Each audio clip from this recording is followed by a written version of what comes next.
Bonjour, je me présente, je suis Gline Fouémont, artisan savonnier et de formation chimiste et de profession laborantin.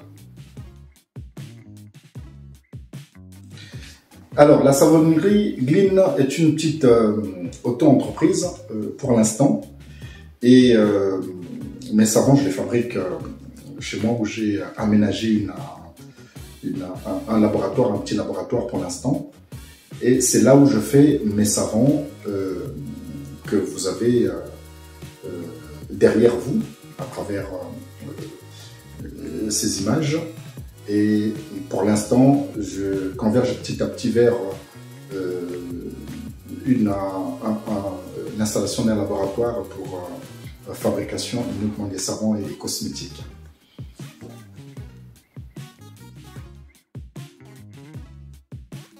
Je suis arrivé à fabriquer des savons alors au départ, il y a quelques années, ce qui est sûr c'est que je ne peux pas vous dire qu'il y a quelques années en arrière, j'avais l'idée de fabriquer des savons ou des produits cosmétiques. Alors cela m'est arrivé surtout pendant le confinement, mais disons qu'avant, l'auto-entreprise que j'ai créée en 2016 ne fabriquait pas les savons. Alors je fabriquais avant le jus de gingembre. Alors le gingembre et moi, c'est un amour inconditionné parce que j'adore la plante du gingembre, j'adore cette racine. Et donc en 2016, j'avais une ambition, c'était de travailler pour moi-même, c'est-à-dire être moi-même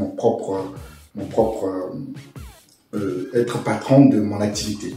Et donc en 2016, j'ai commencé à fabriquer du jus de gingembre et mon objectif c'était de ramener ce jus de gingembre qui est connu dans le milieu exotique, surtout dans le milieu africain, de le faire connaître ici en France et surtout de l'intégrer dans les commerces traditionnels ici en France. Et mon rêve c'était de voir le jus de gingembre dans un commerce comme Carrefour ou Auchan, à côté de Coca-Cola, à côté d'une bouteille de Fanta. Et donc, je me suis mis à fabriquer le gingembre en 2016 et j'ai commencé à le commercialiser ici, surtout dans des restaurants et commerces exotiques à Lyon 7e. Et donc, de 2016 à 2020, l'activité s'est très bien déroulée. Et arrive enfin, en mars 2020, le confinement qui a fait que, effectivement, les bars, les restaurants et les commerces soient fermés. Et je me suis retrouvé avec cette activité arrêtée tout d'un coup. Mais j'avais en stock les extraits de gingembre que je gardais quand je fabriquais mes jus de gingembre. Et là, avec le temps qu'on avait tous pendant le confinement, vu qu'on restait souvent à la maison, bon, moi je travaillais toujours, au laboratoire là où je suis, mais j'avais beaucoup de temps à la maison et à partir de là, je me suis mis à réfléchir sur ce que j'allais faire de ces extraits de gingembre. Et en regardant sur les réseaux sociaux ou sur Internet des articles par-ci par-là, je suis tombé sur les bienfaits du gingembre et de la racine de gingembre en Asie. Et à partir de là, je me suis dit, tiens, si je faisais du savon avec les extraits que je garde depuis des années. Et donc voilà d'où est venue l'idée de fabriquer du savon. Étant chimiste, avec la connaissance de la saponification à froid que j'avais, je me suis dit, bon, je vais essayer. Et puis je vais essayer d'approfondir les connaissances sur la méthode de la saponification à froid. Et là, je me suis mis à fabriquer du savon. En 2020, mars 2020, j'ai fabriqué le premier savon au gingembre. Donc voilà comment est-ce que je suis arrivé à fabriquer le savon de gingembre.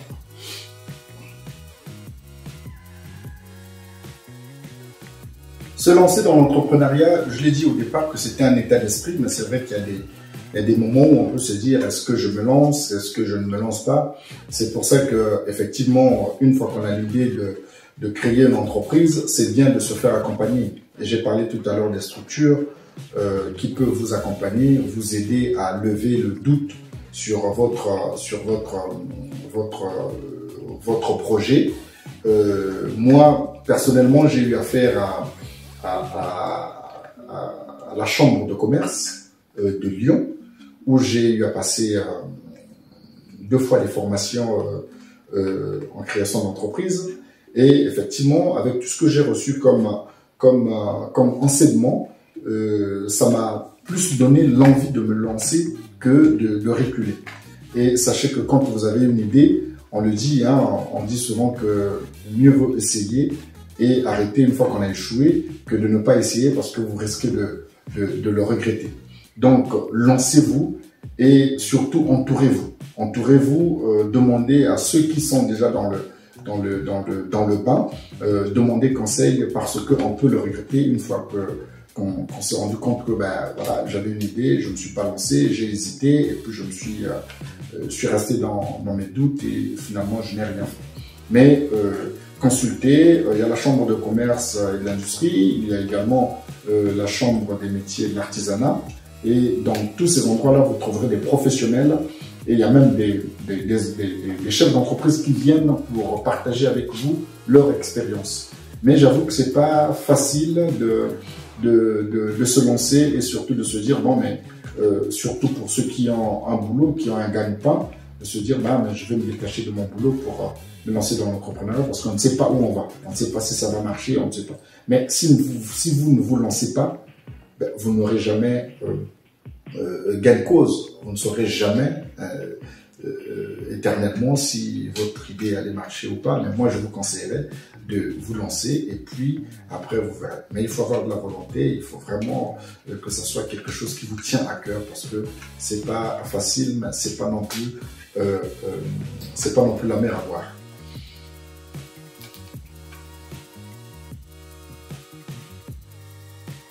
Je suis dans le cosmétique, dans la fabrication des savons et puis des crèmes et shampoings. Et forcément, j'ai des partenaires avec qui je travaille, des partenaires directs, effectivement ceux qui me produisent des matières premières. Et j'en ai nombreux. Et puis, à côté, j'ai également d'autres entrepreneurs, notamment dans la communauté congolaise où la communauté congolaise à Lyon a une petite structure qui regroupe les entrepreneurs et de temps en temps on se retrouve pour parler de l'entrepreneuriat, pour évoquer chacun ses problèmes qu'il a au niveau de son entreprise. Et oui, je peux vous assurer que je suis en contact avec d'autres entrepreneurs et puis avec des partenaires avec qui on communique souvent.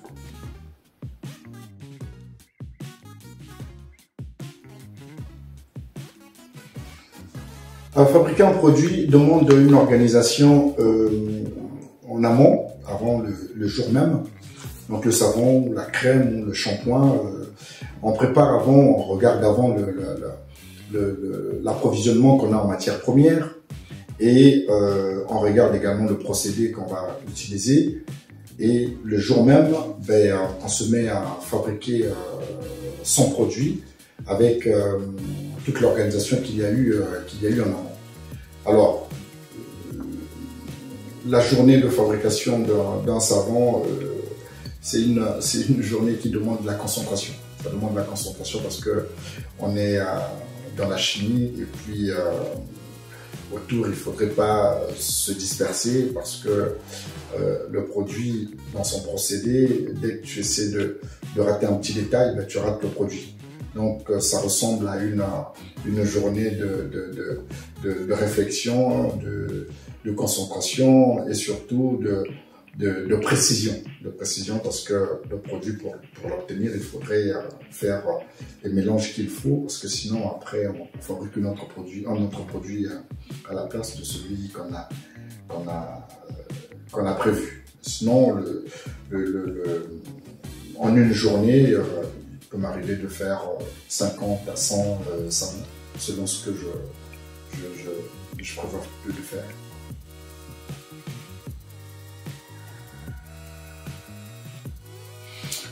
Je suis actuellement j'ai 9 produits et dont 6 qui sont en vente actuellement. Et là j'ai un exemple de produit, hein, c'est le savon de tubercule de manioc. Et dans tous tous les cartons, donc sur tous les produits, vous allez retrouver l'adresse mail de l'entreprise, vous retrouvez le numéro de téléphone et vous avez également les QR codes de la page Instagram et puis Facebook. Donc vous pouvez commander le produit soit sur Facebook. Pour l'instant, le site est en conception. Je vends beaucoup de bouche à oreille et il y a des gens également qui commandent sur Messenger, sur les réseaux sociaux. Il y a un produit qui est déjà sur le marché, celui de gingembre, donc le savon au gingembre. On le retrouve essentiellement dans les cosmétiques à Lyon 7e. Dans la plupart des cosmétiques, vous retrouvez les savons Glean. Alors pour les autres produits, on est en train de faire, je suis dans la prospection pour essayer de les ramener dans les cosmétiques qu'on trouve sur la place lyonnaise. Mais sinon, avec l'arrivée du site internet qui me sera livré dans quelques semaines, avec l'arrivée du site internet, j'aurai des points de vente également en région parisienne, à Dakar et puis au Congo-Brazzaville. Donc voilà, mais pour ceux qui veulent s'acquérir le produit, regardez sur l'emballage, vous trouvez toutes les informations pour recevoir le produit sur place chez vous. Et donc j'envoie par la poste les produits des gens qui commandent de l'extérieur.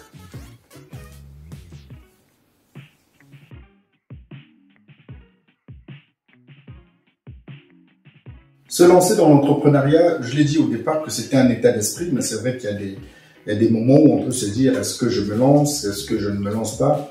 C'est pour ça que effectivement, une fois qu'on a l'idée de créer une entreprise, c'est bien de se faire accompagner. Et j'ai parlé tout à l'heure des structures qui peuvent vous accompagner, vous aider à lever le doute sur votre projet. Moi, personnellement, j'ai eu affaire à la chambre de commerce de Lyon, où j'ai eu à passer 2 fois des formations en création d'entreprise. Et effectivement, avec tout ce que j'ai reçu comme enseignement, ça m'a plus donné l'envie de me lancer que de reculer. Et sachez que quand vous avez une idée, on le dit, hein, on dit souvent que mieux vaut essayer et arrêter une fois qu'on a échoué que de ne pas essayer parce que vous risquez de le regretter. Donc, lancez-vous et surtout entourez-vous. Entourez-vous, demandez à ceux qui sont déjà dans le bain, demandez conseil parce qu'on peut le regretter une fois qu'on s'est rendu compte que voilà, j'avais une idée, je ne me suis pas lancé, j'ai hésité et puis je suis resté dans mes doutes et finalement je n'ai rien fait. Mais consultez, il y a la chambre de commerce et de l'industrie, il y a également la chambre des métiers de l'artisanat et dans tous ces endroits-là vous trouverez des professionnels et il y a même des chefs d'entreprise qui viennent pour partager avec vous leur expérience. Mais j'avoue que c'est pas facile de se lancer et surtout de se dire bon mais surtout pour ceux qui ont un boulot, qui ont un gagne-pain, de se dire bah mais je vais me détacher de mon boulot pour me lancer dans l'entrepreneuriat parce qu'on ne sait pas où on va, on ne sait pas si ça va marcher, on ne sait pas. Mais si vous ne vous lancez pas, ben, vous n'aurez jamais gain de cause, vous ne saurez jamais éternellement si votre idée allait marcher ou pas. Mais moi je vous conseillerais de vous lancer et puis après vous verrez. Mais il faut avoir de la volonté, il faut vraiment que ça soit quelque chose qui vous tient à cœur parce que c'est pas facile, mais c'est pas non plus la mer à boire. Alors le livre, je citerai le dernier livre d'Alain Mabankou. Pourquoi Alain Mabankou? Parce que c'est l'écrivain que j'ai rencontré il n'y a pas longtemps. Et puis on a discuté autour de son dernier livre, Le commerce des allongés. Et le débat était tellement passionnant que même avant de lire le livre, je me suis dit bon, mais il faut que je le lise. Je l'ai pas encore lu. Je vais le lire, mais rien que par la discussion, l'échange qu'on a eu autour de ce livre, c'était vraiment, c'était génial. Je vais le lire attentivement et je sais que j'apprendrai beaucoup de choses dans son livre. Et c'est un très grand écrivain avec les livres d'avant qu'il a eu à écrire, que j'ai pu lire, Les Cigognes Sentimentales, avec l'histoire de son enfance et tout ça. J'attends de lire ce livre, en tout cas impatiemment. Si j'étais un entrepreneur, alors moi je rêve grand. Je rêve grand et j'ai de l'admiration pour les gens comme Jeff Bezos, le patron d'Amazon, avec toute la réussite. J'apprécie ce genre de personnages qui ont le courage, qui ont comment dire, qui sont pleins d'idées pour essayer d'avancer et puis d'aller loin dans leur projet. Alors en saison, l'été j'aime l'été, le soleil, les couleurs éclatantes, ça donne du baume au cœur, ça reflète de la joie. Et vous allez le remarquer qu'en été, non seulement que les gens sont contents de partir en vacances, mais ils sont contents surtout d'avoir le soleil avec eux et de se balader en tongs, et voilà, ça donne de la bonne humeur tout ça. Donc j'aime vraiment l'été. Alors une couleur, je suis fanatique de la couleur bleue.